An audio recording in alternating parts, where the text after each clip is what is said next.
I welcome the gracious speech. My comments will be on global Britain, specifically on Indo-Pacific tilt. My own background is I've lived and worked in India, Pakistan and Sri Lanka, and I know the rest of ASEAN quite well. I specifically will be addressing Sri Lanka and declare an interest as joint chair of the All-Party Group. Today in Sri Lanka there is huge tension over the UNHCR's report on alleged war crimes against the Sri Lankan armed forces and the UK in their role as chairman of the core group, the USA having pulled out as they see no point in it.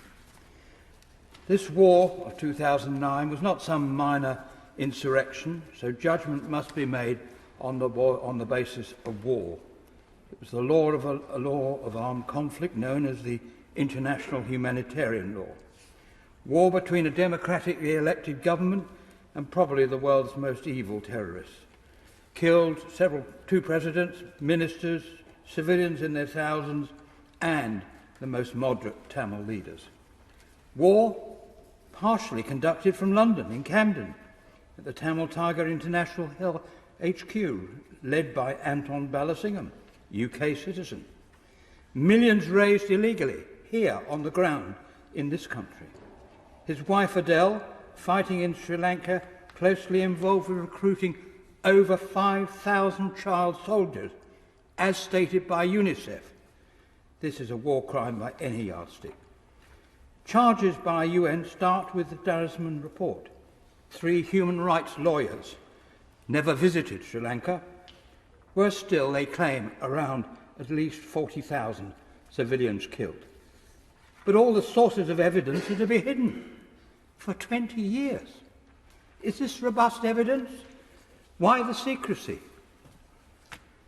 The second UN report, called Oisel, is largely based on the first one, Darasman. My Lord, I spent 3 years looking at all the sources which I've listed in my book, Sri Lanka, Paradise Lost, Paradise Regained, of which I've given a copy to my noble friend. I don't know whether he's received it because he hasn't yet told me. The claim is Tamil genocide, but my firm conclusion is somewhere around 6,000 to 7,000 at the maximum. My evidence is verified. There was no genocide. My evidence comes from people like the US Ambassador Blake, the UN in-country team, the census done after the war by the Tamils, the University Teachers for Human Rights, and many, many others, all of whom confirm 6,000 to 7,000.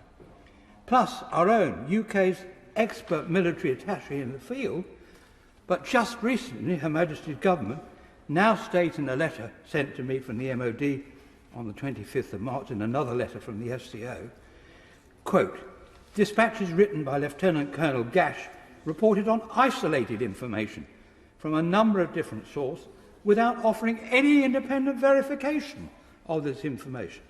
As such, they cannot be considered an evidence-based assessment. Well, one wonders why on heaven the dispatches that I've got, the 48 pages of what has been produced, are so heavily redacted if they're so useless. That redaction should be removed forthwith in my judgment.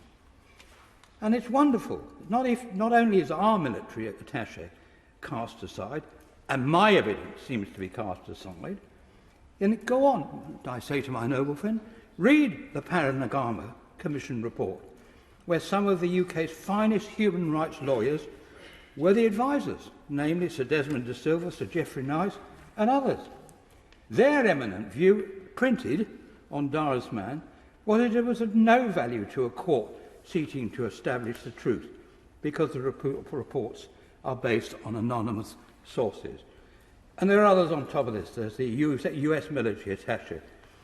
All of them report that the Sri Lankan army behaved appropriately and that under the leadership of General Surendra Silva.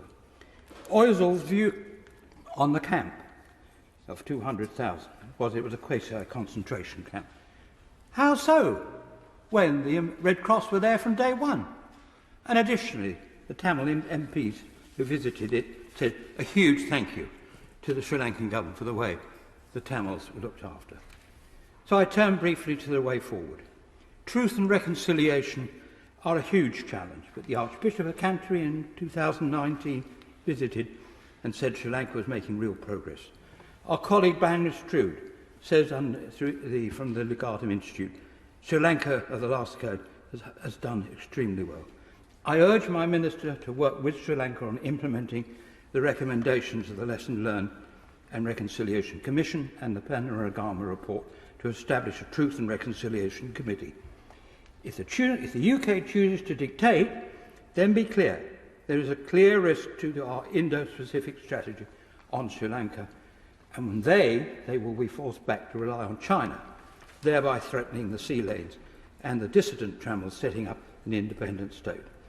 Is this really a way to say thank you to a country whose people helped us in 2 world wars and whose government accepted and helped our government over the Falkland vote in the United Nations?